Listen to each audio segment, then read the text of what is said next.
in welcoming to the stage Zachary Wazara.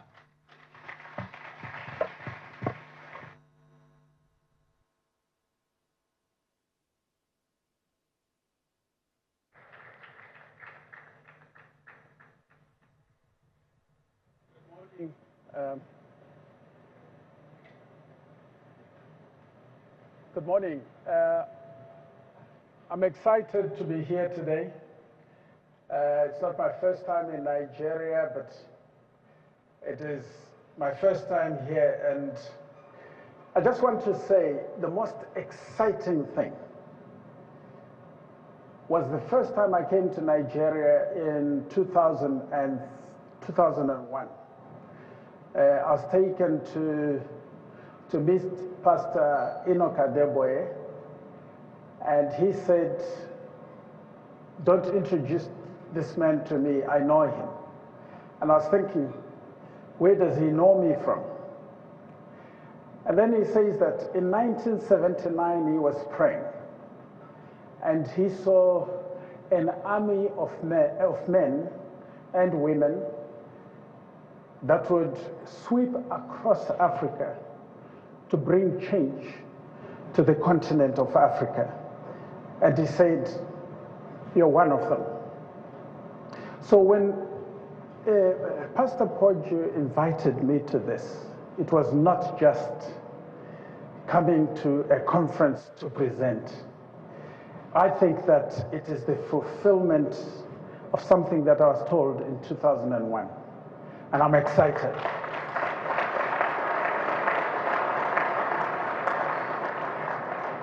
And thank you so much, my brother. And I want to congratulate every single one of you, because you are part of that army. You are part of the revolution that will take place across Africa. And so congratulate your neighbor.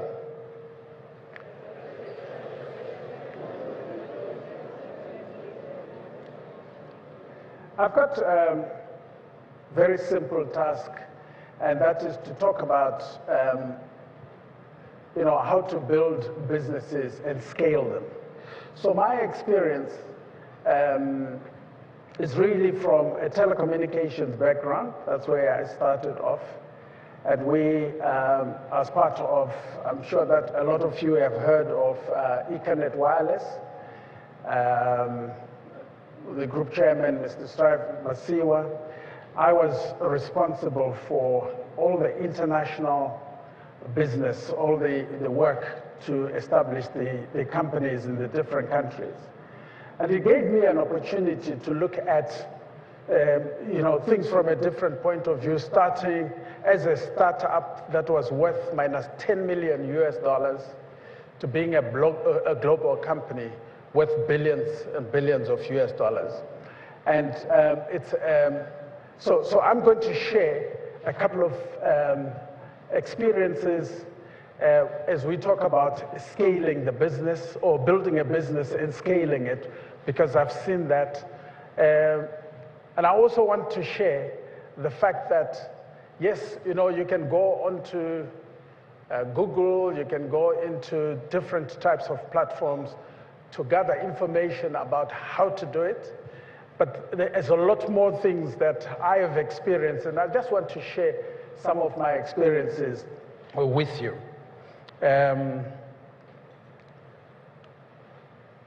Sorry.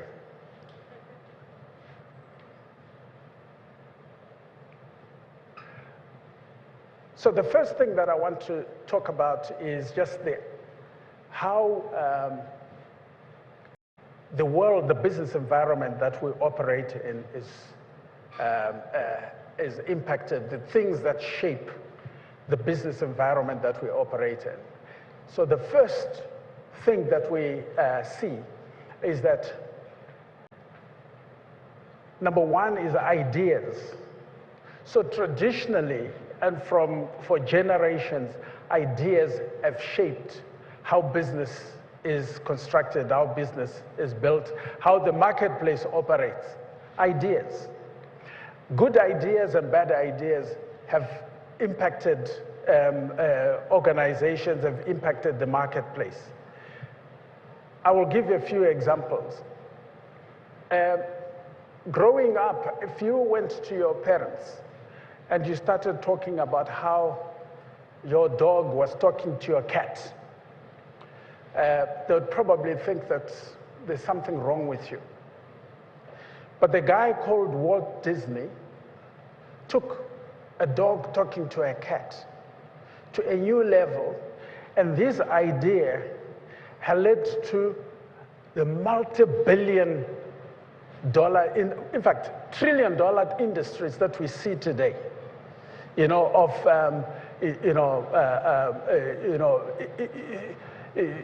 images and Popeyes, and there was Popeye, then it's now all these things that are taking place, the movies that are taking place, all came from a guy who had an idea talking about a cat running with a dog.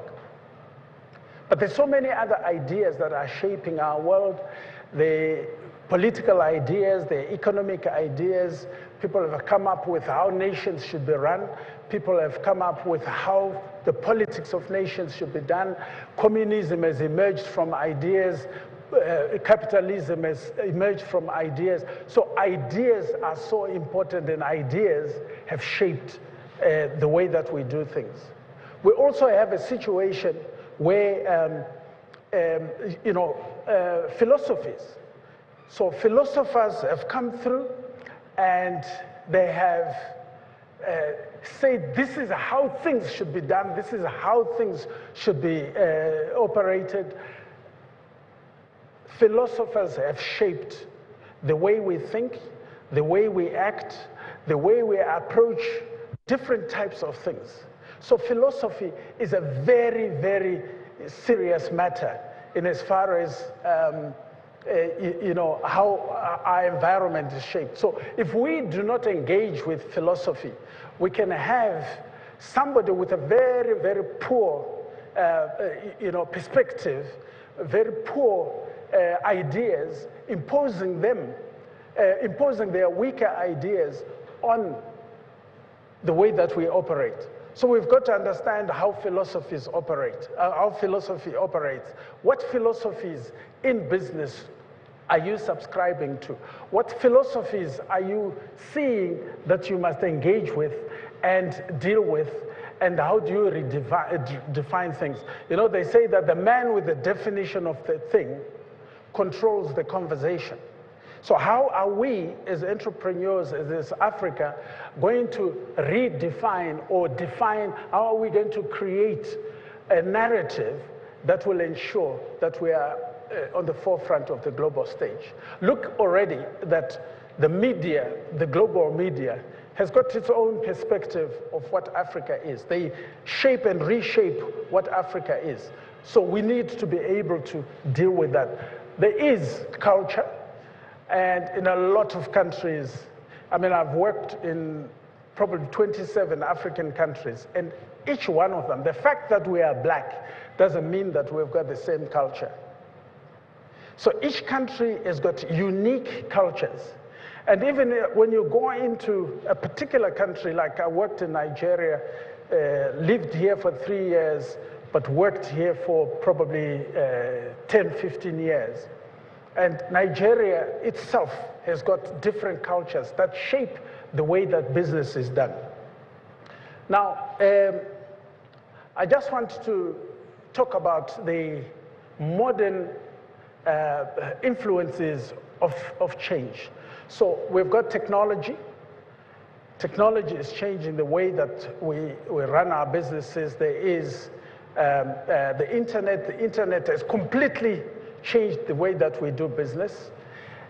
We've got globalization. We cannot ignore globalization. Globalization is changing the way that we do things. There's political populism. So you can call it Trumpism, you can call it Putinism, you can call it Shiism. All these things are changing the way that the nations interact with each other. And that's a serious, serious thing that we have to consider as we look at how our businesses are operating. Of course, the issues of climate change are having an impact on what we do. And so we see all these modern drivers of change combining with ideas, cultures, and philosophies to reshape and shape our environment. Now, I'm just giving you a background of what entrepreneurs have to deal with every single time. Now, in talking about my own experiences, I just want to, I'm just calling it my own experiences, but you know what? These are issues that we have to deal with as entrepreneurs every single day and every single time. So when we started Econet, like I said, it was an idea. First and foremost, it was an idea. Remember that in 1993, 1994, every single person was looking for telecommunications, but no one ever said, I want mobile communication. In my country, Zimbabwe, the waiting list for the fixed line was 42 years. Here in Nigeria, when we came in 2001, there were 500,000 telephone lines for almost 100 million people. 500,000 phones. And 400,000 phones were in the hands of corporates. The rest were in the hands of individuals. Now, what that means is that there were people in Nigeria that had never heard a phone ring unless they heard it on a television. So we're starting from that idea, from that perspective that it's just an idea, there's nothing else. And we start building a business. So first and foremost, it was an idea, it was a new environment, a new technology that had never been implemented before. And there we are, we were young. I think when I joined telecommunications, I was 32. The founder of Econet was 36. And the average age of staff was 22 years old. Average age of management was between 28 and 32. And young people going into a market that has never been there before. We were facing deregulation, okay? At that time, it was deregulation that needed to happen because the government was in control of fixed networks. You remember governments needed to say that they were in control of all the telecommunications, the incoming calls, outgoing calls, they controlled and monitored. So we are coming out and saying, I'm going to establish a business that is independent of government, where technology would deregulate every single thing that the government, all the laws that were set for telecommunications were going to be deregulated by technology. We were facing a situation where we needed funds. Now, on average, for a telephone network, even in the smallest country, you have to have at least $100 million US. We are young people. The telecommunications that we want to build is so much bigger, the banks in the country don't have the capacity to do it. So we're now having to learn about financing. Financing of big projects, financing of projects that would only make a profit in 5 years, financing of a project that the bank managers did not understand, okay? We were competing in the different markets with giants that existed, giants coming out of Europe because they were the ones that were bidding for telecommunication, for GSM. It was the first time, I remember in Botswana, when we submitted our bid, the newspaper said, there's some Mickey Mouse company that has applied to do this. They've never operated, because we'd never operated. They've never heard of us, They don't know of any of our experience, but we had a determination.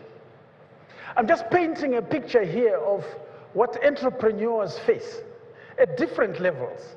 But these are the challenges that we were facing. We're also facing a situation where we would go international, going into new markets. Remember, long back, before the internet, the Ministry of Finance or Ministry of Foreign Affairs in our country would have to apply to the Ministry of, well, communicate with the Ministry of Foreign Affairs in the country that you wanted to go to. Now, the internet was saying power and influence is now concentrated in the individual, not concentrated through government. Okay, so that change is something that we were facing at that time. I don't know if you sort of understand where I'm coming from. We were facing also a situation where going into the different countries, I talked about culture. You needed to understand culture. Now, telecommunications is extremely unique. There is nothing that I learned in school that I didn't have to apply.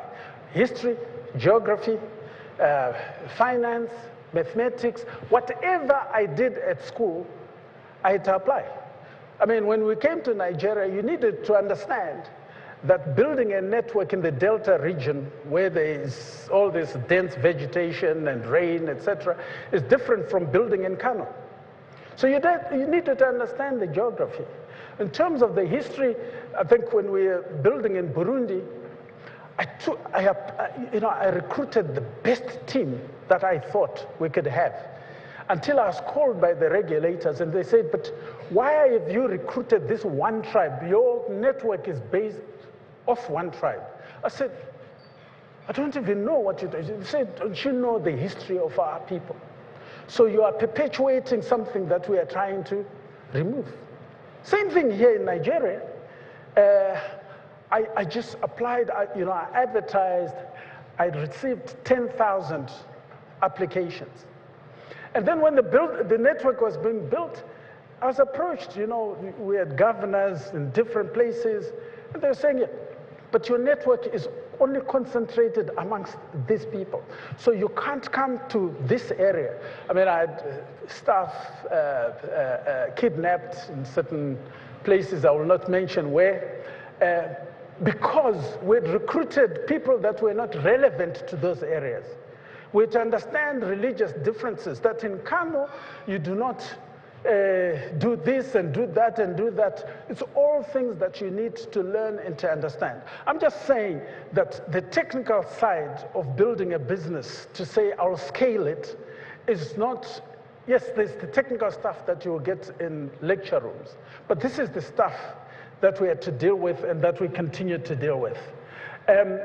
I could go on, I'll leave the presentation available for anyone who wants to look at that.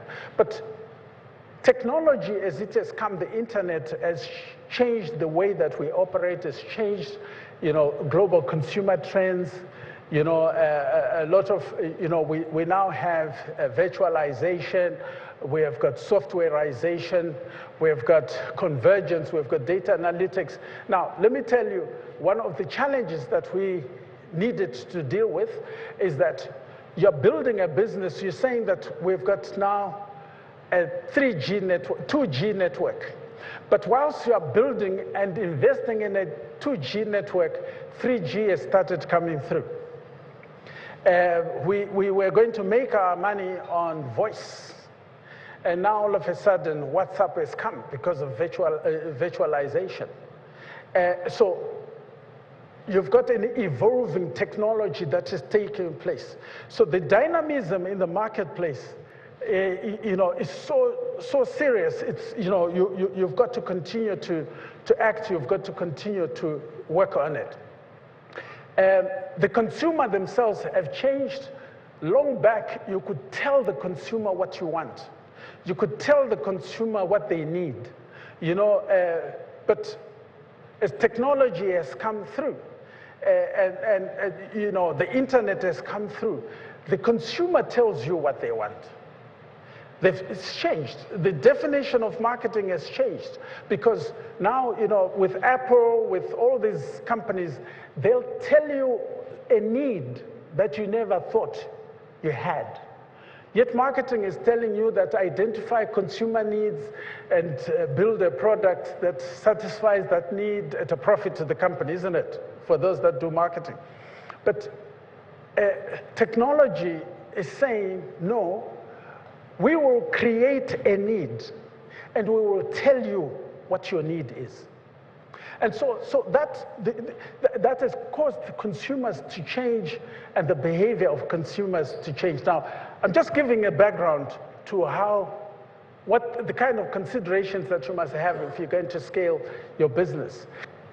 And so you've got all these global changes, the consumers, everything has been reduced to the phone. Do you remember when Kodak was big?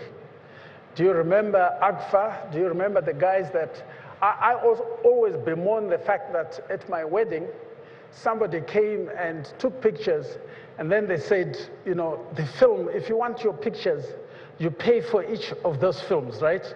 And so I don't have 60% of my wedding pictures because I couldn't afford it at the time. But today, everything is on the phone.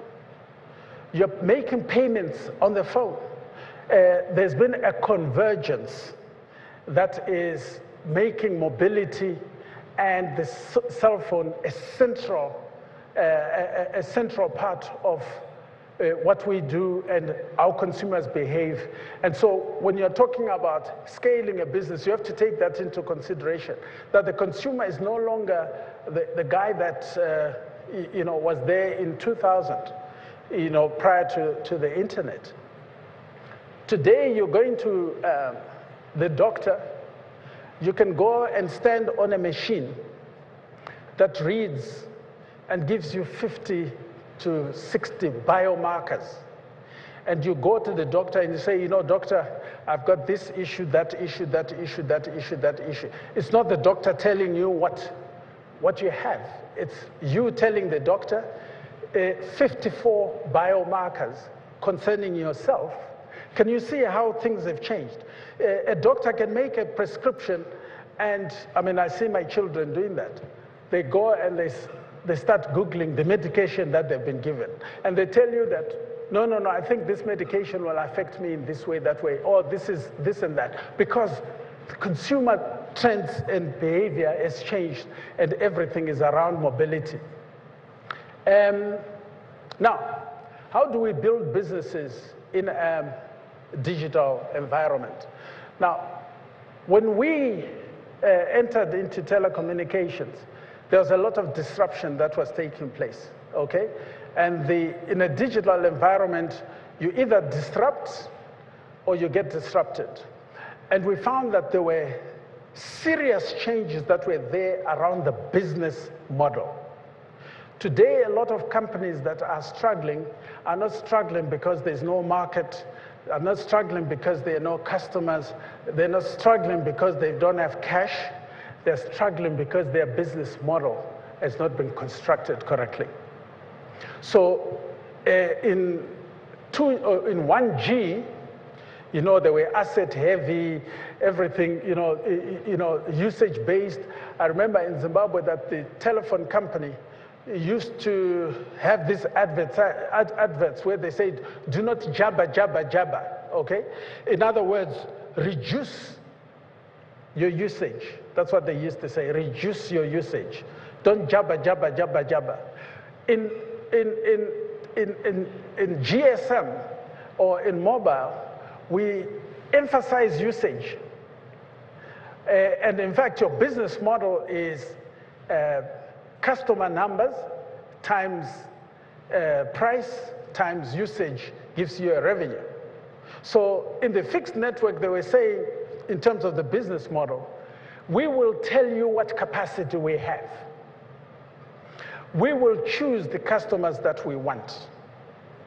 And we will control your usage. On the other side, in mobility, we're saying, increase capacity as much as possible. Increase usage as much as possible. increase the price to the extent that you can, except if it is in Nigeria where everyone complains about everything. So you know, can you see the differences in the business models? So I'm emphasizing the issue of the business model. What business model are you developing for your business? And is it a business model that can be scaled? Because if you are going to control capacity, if you are going to control usage, if you are going to control price, you will never be able to scale because that's the basis of, you know, your revenue.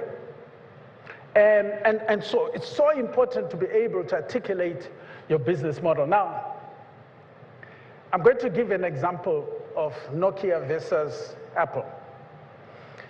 What you see on there is the CEO of Nokia when they were taken over by one of the tech companies. At that press conference, he said something that is very significant. He said, "We didn't do anything wrong, but somehow we lost." So they were doing the correct thing. And a lot of businesses right now are doing the correct thing. They are doing the right thing, but they are forgetting the forces of change, the modern forces of change. And so Nokia, Ericsson, those guys were so good at what they did. I think together they controlled 90% of the market. And Nokia was big. And Nokia used to produce Nokia 2110, 3110, 4110, whatever. You know, it would go on like that, okay? For them, it was a hardware game. For them, it was about perfecting the processes, taking control of what was going on within their, you know, their technology. They were so focused, they didn't even interact with the market. They used distributors. They did not want to talk to the consumer, okay? Then came Apple, and they looked at this. Well, BlackBerry thought about it, but BlackBerry again wanted to control everything. Then came Apple, and Apple said, no, this is not, you know, they said this is not a hardware game. This is a software game. Remember the guy who was playing soccer with the others and he appeared not so good with soccer and he picked up the ball and started running with it and kicking and running and everyone said, foul, you know, what are you doing? And he said, I'm playing a new game and it's called rugby. With this one, you don't just use your feet, you use your hands, you use this, and you push the other guy. There's no foul, you can just ram the other guy and run through, no problem, okay? And this is exactly the attitude that we must have if we're going to build businesses that will survive in this current environment. You've got to be looking at how to change the game, how to create new rules. And technology allows us, anyone, because there's no one with a monopoly of the brain, you know, you should be able to build something that just changes everything, okay? So Apple comes in and says, no, it's a software game, number one. So we're going to give you iOS, and with iOS, yes, the hardware might be expensive, but we'll give you the hardware for free. I mean, we'll give you the software for free. We'll give you updates for free. No problem. Where Nokia was saying, mine. These guys came and said, oh, here is our API. You can develop apps and connect to us and use our platform and service your customers. But we want to know who your customer is. We want the right to analyze the customer. We want the right to see the behavior of the customer. We want to own the customer. Nokia is saying, use distributors. We don't want to mess around with Nigerians. We don't want to mess around with the Kenyans, nothing. We just want the distributors. These guys were saying, We want to know you. You know, what do you like? What is your name? What is your age? Where do you live? Do you understand? So a business that will scale you've got to have control of information and be able to analyze it so that you can determine what the customer needs. So the business model itself, you need to be able to define your business model.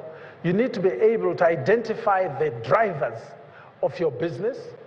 What are the drivers of the business? You need to be able to identify the strategies, put in the structure, and then, of course, formulate the business plan. And now, the considerations. Long back, the considerations were not hectic. But today, with technology, there's so many considerations that you have got to take. You've got to put in, you've got to make a lot of decisions around, your business models. You've got to make a lot of considerations around your business to look at all the things that would go into the business plan. What are the things that impact the consumer? What is the consumer looking at? What are, is your business model simple? Is your business model, what are the key components that will make your business model work? So there's so many issues that you've got to look at there. You cannot exclude the customer. Understanding the customer. I've got hospitals, and in our hospitals, we're really just just revisiting the business model. Because the patient comes, and we just say, what are you suffering from? Okay? Oh, you've got this. And all we're doing is focusing on the disease. And focusing on, we don't know their name. If they came 3 times to the hospital in a week, they'd fill forms 3 times. Same information, name, date of birth, address, everything. You understand? But a modern business model will not enable us to scale on that basis. We don't know the kind of diseases that are out there. We don't know the preventative issues that need to be dealt with. We don't know the curative measures that must be taken. Nothing. It was just, we don't know the customer. In a modern business today, you have to know the customer. You've got to, if you're going to do hypermarketing, you've got to drill down to understand the customer. You've got to own the database. You've got to understand every single element of what the customer is all about. You've got to look at technology. You've got to look at innovation. You've got to look at business processes and systems. Because just giving an example of my hospitals, a patient comes in at the reception and they fill in a form. From there, they move on and they go to the lab and they fill in a form. They are taken to the wards, they fill in a form. But the business process should be such that once you have been registered, every single department within the organization knows. So you've got to look at those kind of things, okay? I wish this subject was about every single area that we have failed since technology came in. I think I'll write a book on that. Because I used to have an ambulance service, one of the biggest ambulance services in our region, road and air ambulance. And our business model was based on capitation. So medical aid companies would give us $1.30 for every single customer. It was a very profitable business, okay? And I just want to emphasize the business model. And we're so comfortable, we didn't need to do anything beyond that. Then Zimbabwe was hit by a tsunami. There was hyperinflation where, even today, I've got a $100 trillion note. Okay, $100 trillion note. Hyperinflation like you have never seen before. Where if you were going into a restaurant, you walk in and it's a certain price. By the time you start eating, it's a different price.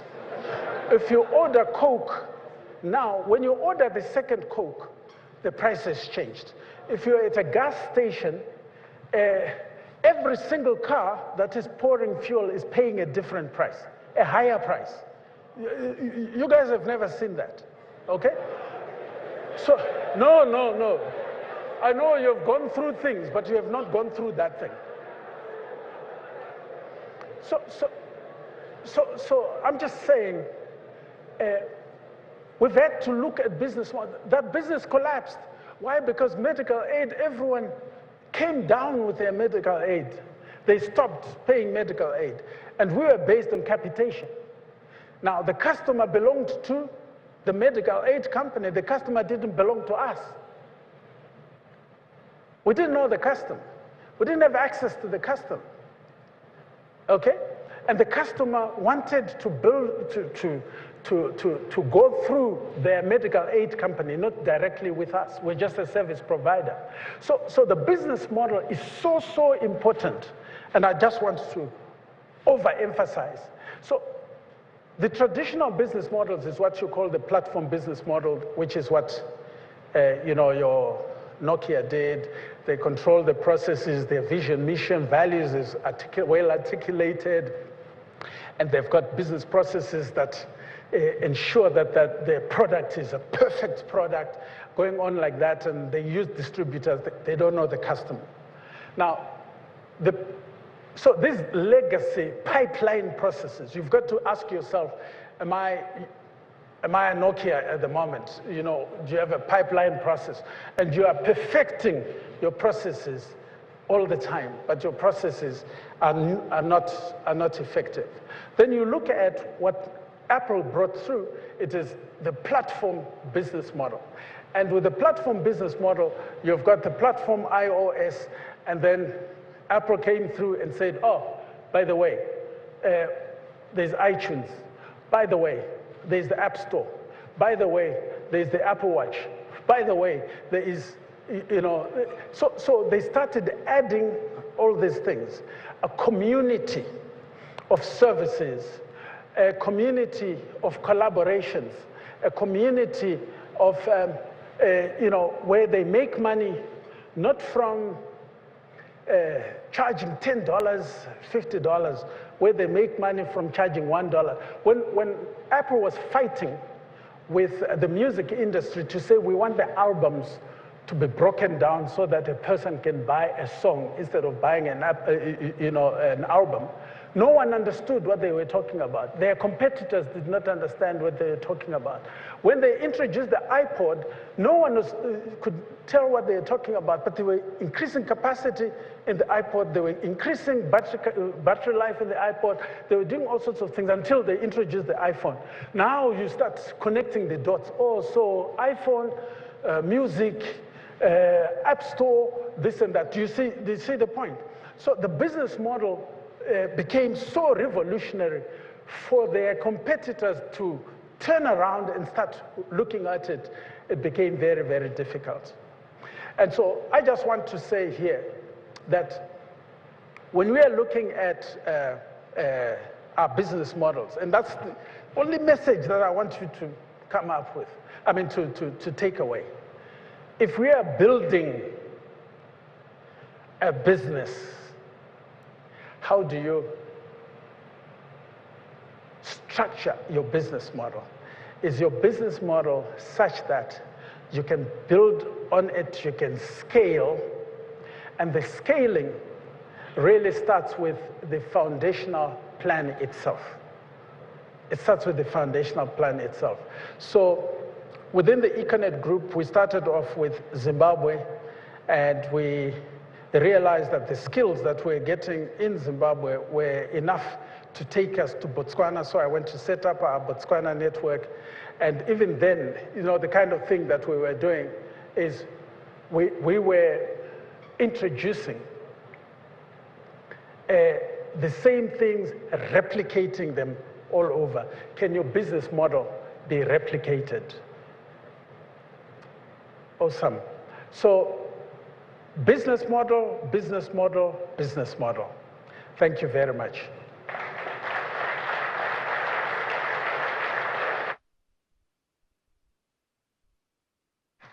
A round of applause, please.